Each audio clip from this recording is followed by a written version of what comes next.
Hey. Okay, Kat, you're here too. So let's talk about sex. So that's a catchy title, right? We want to talk about it. We want to listen to someone else talk about it because we probably didn't talk about it at all when we were growing up if we grew up in a religious home. So tonight I attended Linda Kay Klein's talk on her book that she wrote called Pure. So inside the Evangelical Movement That Shamed a Generation of Young Women and How I Broke Free. Linda Kay Klein takes us inside religious purity culture as only one who grew up in it can. She shows us how the system of mind and body shaming works within a religious movement so culturally and politically influential that it must be understood by us all. That review is from Gloria Steinman. So this is the book. So spoiler alert, I liked the talk and I liked the book and I really wanted to support her. So I purchased this book and I haven't even read it yet. But she basically talks about exactly what the title says, is how religion has shamed us, a whole generation of women, and how she healed through it and how she broke free. And what's really interesting is that she says that she is a Christian still. So how fascinating is that? And there are many different kinds of Christians, right? So I don't say that I'm a Christian. I don't really identify with any label at this point in my life. And however, I have two biological sisters who identify with Christianity, and I sent them the link to, by the way, I'm not here to sell you a book. I'm genuinely wanting to share this woman's message. It's very important that we talk about it. So my biological sisters, I sent them the event page because I try to send them things that I'm interested in, even though we're interested in very different things, and both of them didn't really seem to resonate with the talk. So there are some Christians who are not on board with her message, and there are some Christians who are. Okay, so this is not about right or wrong, good or bad, what religion you are, which one you're not. This is simply about, let's talk about what's real for us. Let's talk about what we're truly feeling, what we're truly experiencing, and in a nutshell, how this woman started understanding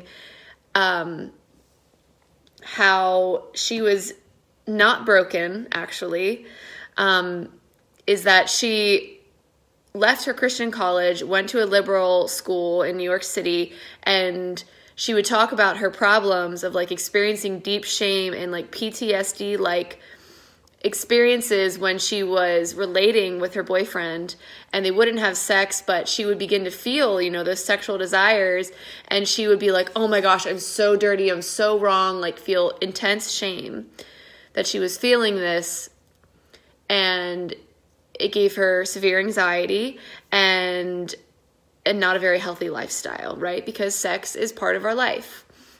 And if we're told that this part of our life is wrong, shameful, or dirty, are we going to feel good about it?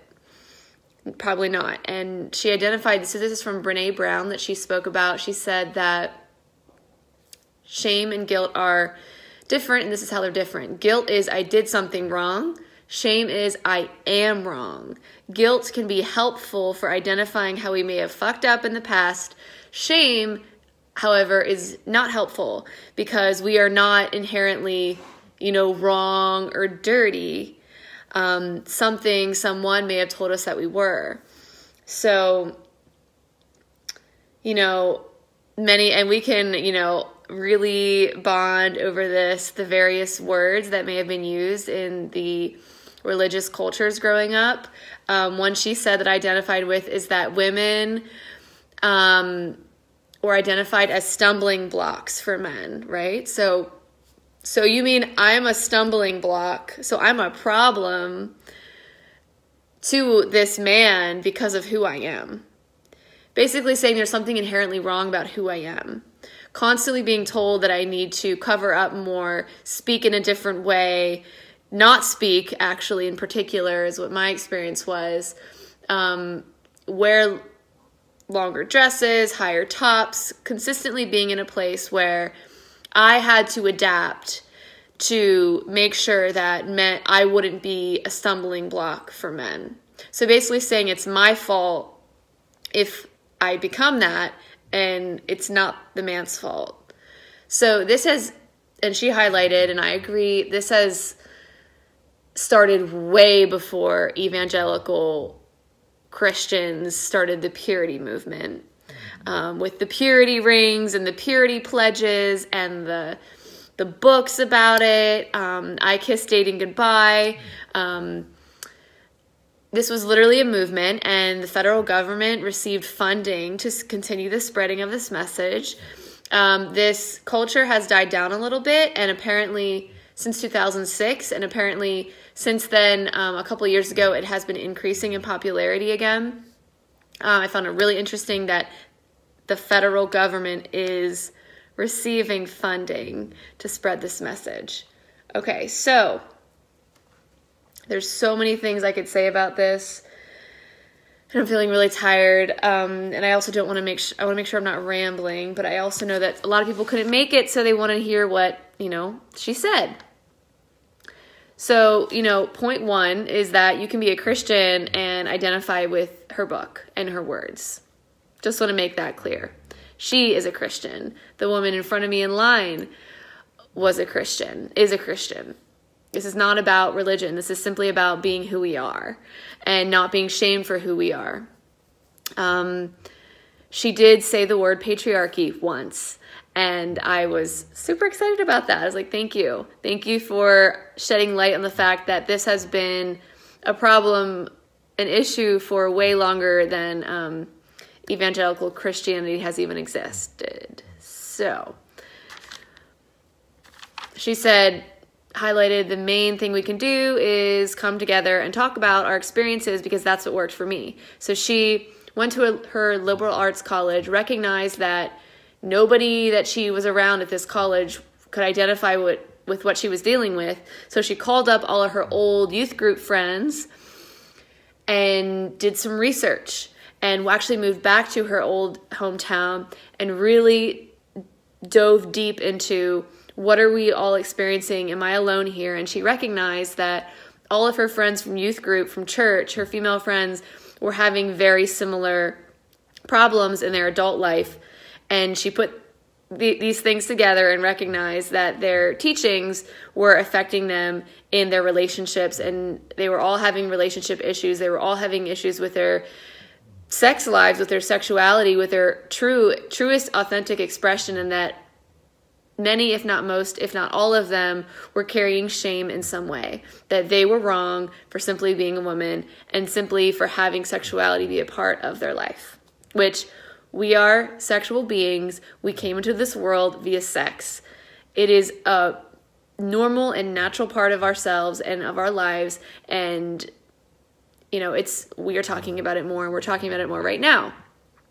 So, Women's Circle to come on this topic. She has started a movement called Break Free Together.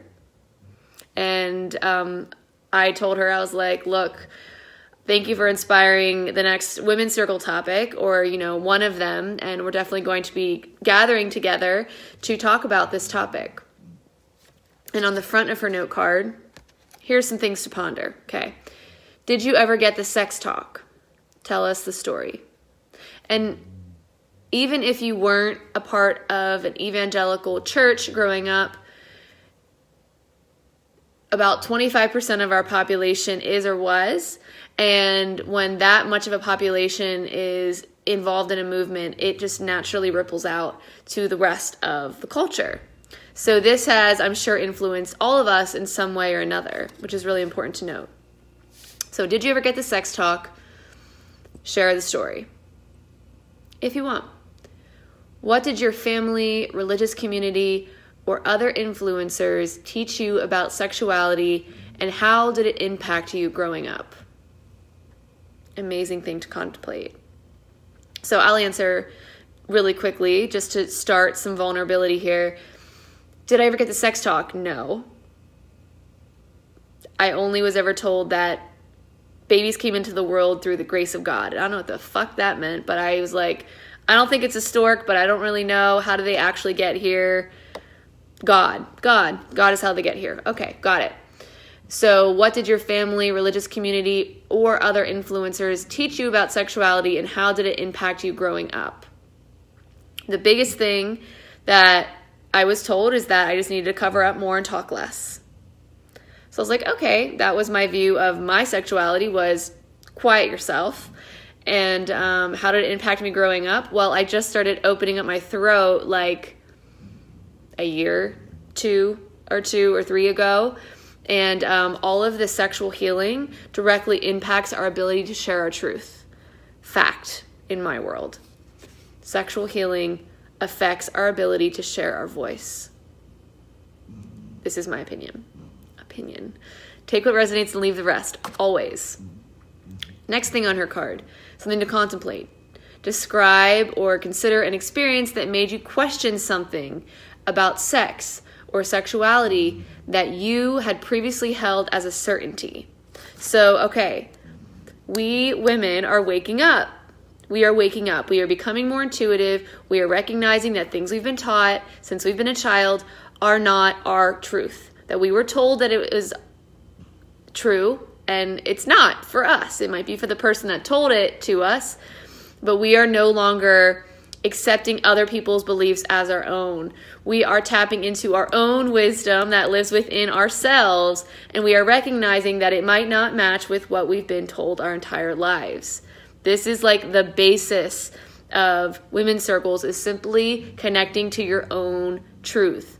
Whether that's you being a Christian, you being Jewish, you being whatever you are, tapping into your highest, clearest truth that lives within your body. It doesn't live within your mind, it lives within your body. That's why we wake up the body. That's why we dance. That's why we move. It's called embodiment. Okay, so an experience that made me question something about sex or sexuality that you held as a certainty. A big part of my, we'll say, sexual awakening. There are many. I would say I've gone through a spiritual awakening, sexual awakening, which is part of my spiritual awakening. It's all, part of it, is just recognizing and finally admitting to my damn self that I do not enjoy sex. Or maybe I enjoy it mildly on like a scale of 3 out of 10, but there was a part of me that knew that there was a 10. There was a part of me that knew that I was experiencing sex on a 3 out of a 10 scale. Part of me was like, there has to be more. I know there's more, and I am tired of quieting the part of myself that knows that there's more, and I'm done having sex right now. And I'm in a relationship, and I don't care. I cannot ignore this part of myself. It is killing me to pretend to enjoy sex more than I really do. And I know I'm not alone. I know I'm not alone in this. Do not pretend that you are enjoying something more than you are. It is up to us to either, it is a fuck yes or it is a no.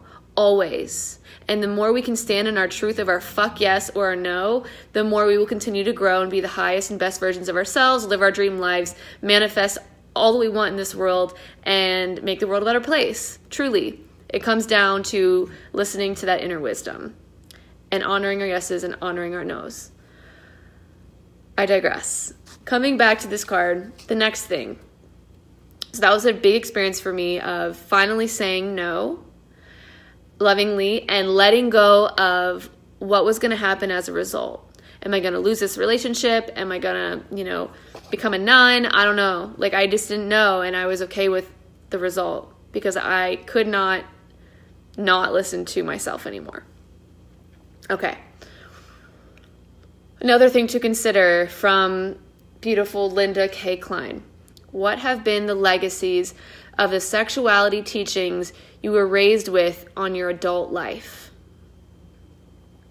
Okay, so what have the legacies, what have the results, what have the consequences of these teachings on sexuality had on you in your adult life? So just something to think about, right?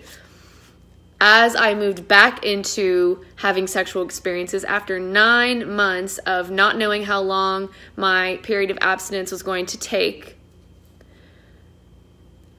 my very first time having a sexual experience after that, I had a lot more awareness of my body. I had a lot more awareness of emotions coming up.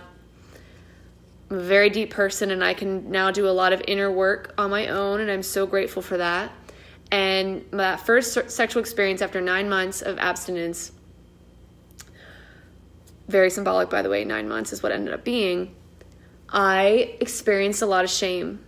I knew it was going to be very gentle, it was going to be very slow, it was going to be not the whole way, and my partner knew that, and I cried a lot, and I knew it was shame. I knew that something was being released from me through these tears, and it was me thinking that I was wrong or dirty, and that the whole bottom half of my body was wrong and dirty as well.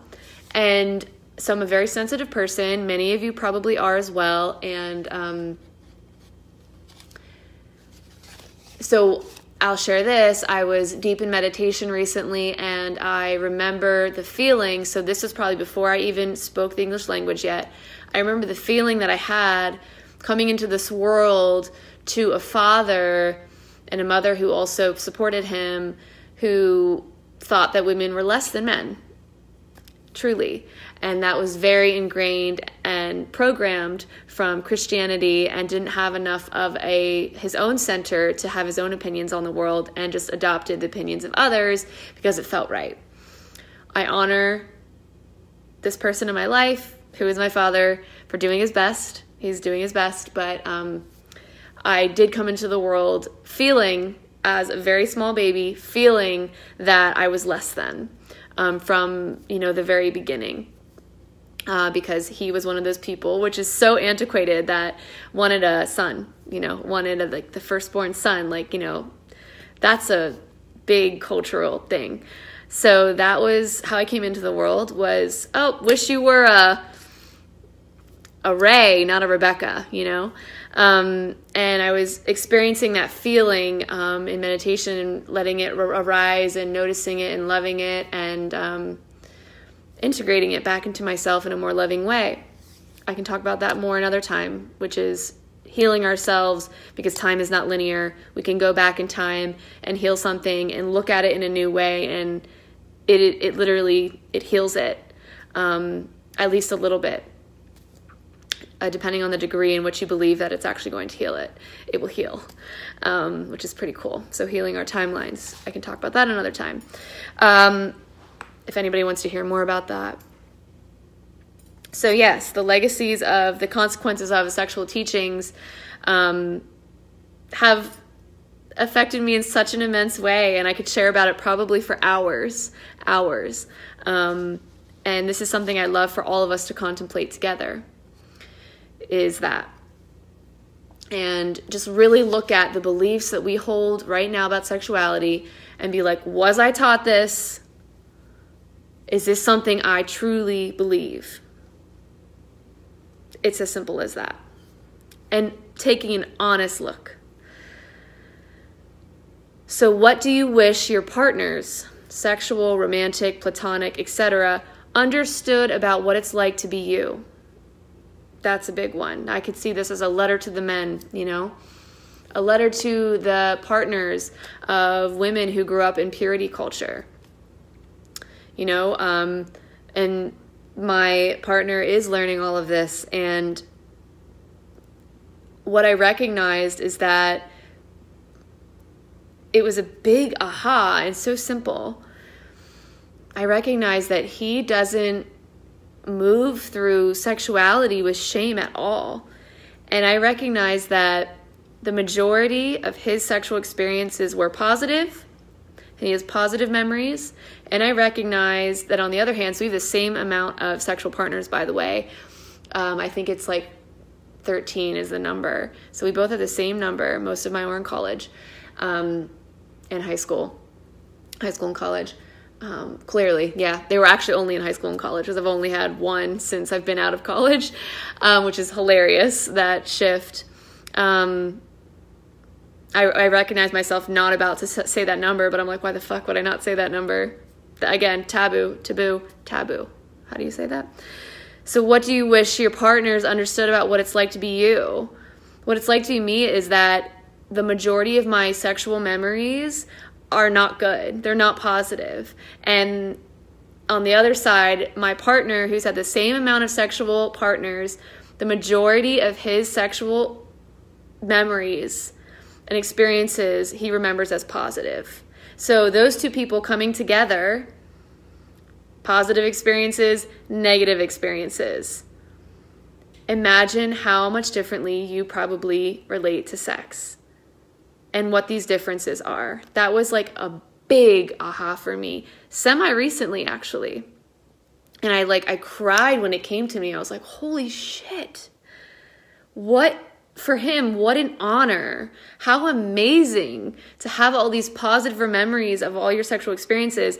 And for me, I felt like a little bad for myself. I was like, I think I cried because I was like, holy shit.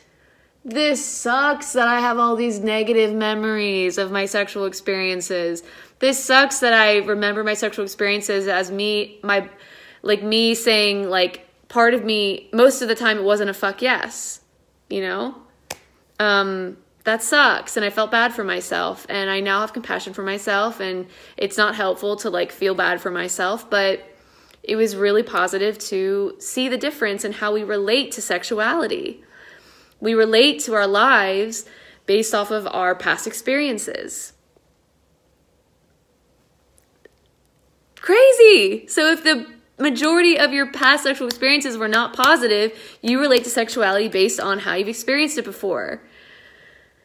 It's mind-blowing, but so simple, but so mind-blowing. Okay, so question is, what do you wish your partners understood about what it's like to be you? There are a lot of things men don't understand about what it's like to be living in a sensitive woman's body. We need to teach them because they literally don't know. In a very loving, compassionate, non-condescending way. They do not know, and they want to know if they are truly loving in their hearts. Okay, so the next question is, how do you long to feel in your body? And then, have you ever experienced that feeling? So something else to contemplate. How do you long to feel in your body?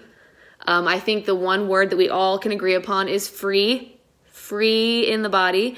And have you ever experienced that feeling? I can say yes now that I dance, and I can say no for most of my life. So how do you long to feel in your body? Whether it's in a sexual experience or not. And then, have you ever experienced that feeling before, and when, and how can you create more of that in your life? So that brings me to, I'm going to keep going. Whoever wants to watch this later, there's a lot to say here. So I raised my hand and I said, are there any other tools besides sharing our stories in groups? Once we recognize it and we're like, okay, yeah, I am carrying shame. What do we do with that besides gathering in groups? Because she already talked a lot about that. And, you know, we will be gathering in a group. There will be a gathering or many on this topic. So thank you for inspiring that, dear Linda. And so other things she shared is, she said therapy is great. But if you go to a religious therapist, they may just keep you in the same purity, culture, shame spiral. So be aware. If you go to a secular therapist, they might not even know what you're talking about. They might not be able to relate. They might misdiagnose you with OCD and obsessing about something that you were taught as a child. And just be aware. Shop around, find somebody that resonates. I do have one therapist that I know in the area that works out of her home, and she is a friend. And also I have gone to her for therapy. And if you would like her information, let me know and I will share it with you. She deeply understands this topic and can definitely hold space for you in a professional way on this topic and, you know, many other things. So let me know if you would like her contact information. So anyways, the tools that she shared, besides meeting in groups and sharing our story, which is what her movement is all about, which is break free together, So we break free together. This is how we do it, is together. We're not alone in this. If you think you're alone, you're not. It's not true. You're just not. I don't care how crazy your story is, you're not alone. So the other things she said that were helpful tools is therapy, but shop around, find somebody that actually understands you. Do not settle for somebody that doesn't. You will know, you will feel in your body if you're semi-connected to your body, if this person resonates with you or not. And she said, getting in your body, embodiment. She said, breathing and movement. And then on top of that, she said, and this made me explode with happiness. She said, has anyone ever tried 5 rhythms? And the room was silent. And I'm in the back and I was like, me! Like, this was still my question, right? And I was like made a sign, like, me, oh my gosh. It's like very similar to ecstaticdance. It's a little bit more facilitated, but 5 rhythms came first and then ecstaticdance came after as like more of a bigger, larger scale of 5 rhythms. But 5 rhythms is a conscious dance experience. It's very healing. It's movement meditation. It's very similar to what I facilitate. But I'm not a registered 5 rhythms teacher. I will be doing a 5 rhythms workshop actually next month that I already signed up for, and it's crazy. So she said, 5 rhythms dance, and this style of dance has been incredibly healing for me, for releasing shame out of my body. She said it. She said it. It's not just me, guys. And she said, I come in there, I have a prayer for God, I have a prayer, I have an intention, and I dance it for 2 hours, and I leave feeling transformed. And I shared this connection with her when I spoke with her, and she wrote in my book, Rebecca, to dancing our prayers. That's what we do. Trauma, stored memories live in our bodies. They also, side note, this sexual healing gets a lot deeper than everything that was talked about today. We literally store traumas, negative emotions, all of our bodies, including, and not limited to, the inner walls of our vagina. So there's this thing called vaginal dearmouring that some people do. I'm not super experienced in it, but I know it's true. Is that, inside those tissues, inside these super sensitive walls of the vagina, there are literally, it can be tender to touch and tender to have something go inside of it, that when there's, it's called armoring. So, when you get a massage and something really hurts and they press on it and then you start crying and you have an emotional release, right? That's normal for a shoulder. Well, that's also happens inside of your vagina. Sounds crazy, but it's true. There are practitioners that actually can work on this for you, but I've never done it, and you can totally work on yourself, and there are tools for it, but you can really just use your fingers if you feel called. That's a whole rabbit hole. You don't need to do that if you don't. But it's not supposed to be painful to have sex ever, and if it is painful, that is information. Pain is information. Anything you feel in your body is information. Always. Disease, discomfort, dis-ease, the lack of ease in your body is information always. I'm a holistic health coach. I can say that. Anybody can say that, really. So,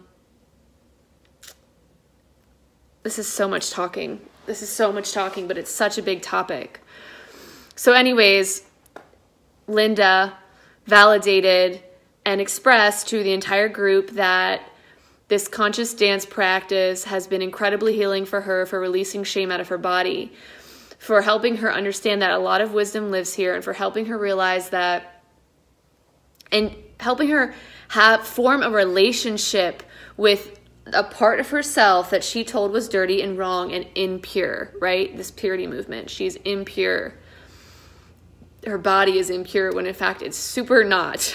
We have a body, we have a flesh suit for a reason. There's nothing wrong with it. None of it. There's nothing wrong with what it does naturally at all. Okay, so let me just stop and see if there's anything else that I missed. talking about it shows that we're not alone. I think I mentioned that. There will be a women's circle coming up for this topic.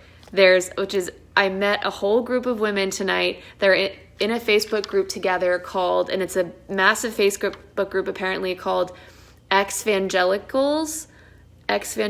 So they used to be evangelical Christians and they're now exvangelicals. But I think some of them might still be Christians. I'm not sure. But that's cool. So I met, there was 8 of them there together. Just not alone in this. Okay, I think that's everything for now. Jeez, so much. So that's for everybody that didn't attend. I hope that you have a greater sense of what she talks about. I haven't even read the book yet. I'm going to. I just found out about this woman 4 days ago, so I haven't had a chance. But if you feel called, here it is. Pure by Linda Kay Klein, Klein. This will definitely be referenced in the Women's Circle group, so if you care to buy it now and read it now, that will be helpful background information for you. It's funny, I just saw the word purity industry. In the 1990s, a purity industry emerged out of the white evangelical Christian culture. Purity rings, purity pledges, purity balls came with a dangerous message. Another thing that caught my eye on the back is Reverend Brian McLaren. More and more young adults are speaking openly about the harm done to them by churches that treated sex as if it were an illicit drug, right? Who can relate to that? When just say no was their only message, and when the language of purity was their main ethical category, deep and lasting personal damage was inevitable. Yes, an important book from an important new voice. So, Klein, okay, this is another one. Klein's book will get God up doing a standing ovation in creation for revealing that God's message is to love all of ourselves. Yes, mind, body, and spirit. This is to embrace the gift of life and to live in freedom with integrity and joy. Any form of purity that does not celebrate this does not celebrate God working in our lives. Whew! I feel that. See, this is body wisdom. I feel that in my body. I have actual goosebumps. Can you see them? Yep, you can see them. Proof, y'all. I have goosebumps from reading that. That means my body, I've decoded that my body feels truth. And it usually comes through goosebumps, it comes through other bodily sensations, but I have woken my body up through dance, and I now receive messages from it, and my life is so much easier because decisions are like that. I can navigate through life so easily because I don't need to doubt myself. I make a decision, I'm like, yep, that's what I was supposed to do, because I'm that connected to the wisdom that lives in my body, and I've awakened it through movement. And mainly the movement of dance. Mainly not dance as in I learned how to tango. Dance as in I learned how to tune into my body, close my eyes, and ask my body, how do you need to move to this music? How do you need to move? What's going on? Many of my dances, I'm bending over.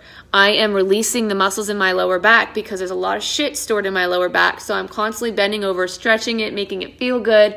And maybe I do it to a beat, or maybe I just hang there.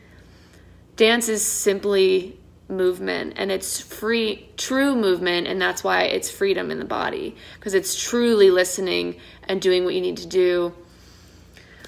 Gosh, I'm rambling, but it's good. It's good rambling. I know it's good, but this is really long. So, Women's Circle coming soon. If you have an idea location, let me know. I have many, but I'm always open to meeting in a new place. And also ecstaticdance. It's co-ed, but it's super healing and amazing. Is this Sunday at 1 p.m. at HMAC. I've talked about it all the time, but it's really amazing. I promise. I wouldn't be doing it if I didn't think it was amazing, and I especially wouldn't be hosting them if I didn't think it was incredibly amazing in healing medicine. And I will say that our last women's circle was mostly dancing, and it was mostly movement. So we literally moved through the emotion of shame. We moved through the emotion of guilt. We felt it in our bodies and we released it through our bodies. We also moved through, play and joy and celebration and many positive, there's no positive, negative, but it just all is. We're moving out of duality, many feel. We moved through, we literally experienced, we felt fear, worry, confusion in our bodies. We felt competition and jealousy in our bodies, which is such a programmed way to think that is so deeply rooted in our DNA. This is epigenetics, I think. God, this is such a rabbit hole. I'll end there. Epigenetics proves that we carry cellular memories from our ancestors in our bodies, and the pain that your mom felt, that your grandmother felt, is maybe living in you. I'll leave that for you to chew on. Shit. This is deep. All of it's really deep, and it's really fucking good, because do we want to get to the core of who we are? Do we want to learn more about who we truly are? This is how we do it, is we go deep. And it's my favorite thing to do in the whole world, is go deep. Not only am I a Pisces, I just love it. Love it. It's my favorite place to be, is deep within our psyches, deep within ourselves. And I'm so thankful that I know this. I will continue doing coaching. I am currently accepting new clients. A couple just ended their program, so I have space in my schedule for you. So message me if you're interested. I love going deep. I love working with people one-on-one. It is my bread and butter.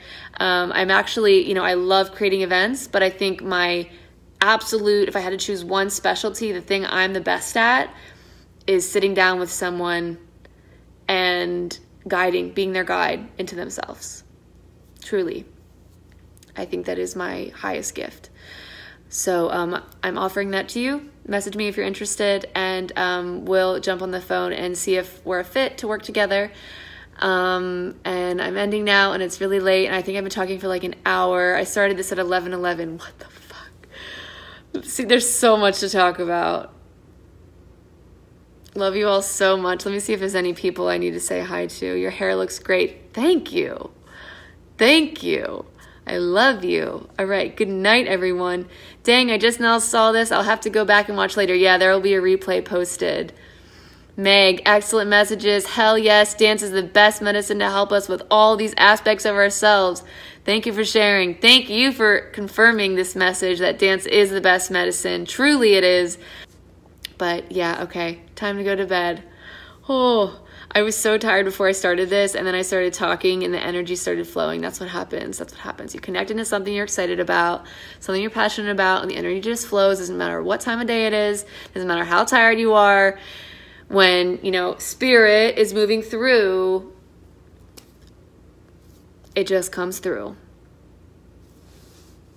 Thank you all for being with me. Thank you all for listening. Thank you all for being who you are in the world. Thank you for waking up to more of who you are, opening more to the bigness of what you were meant to do on this planet at this time. Thank you for being love and for being truthful and honest and vulnerable. This is how we do it, in love and unity. Sending love. Mwah.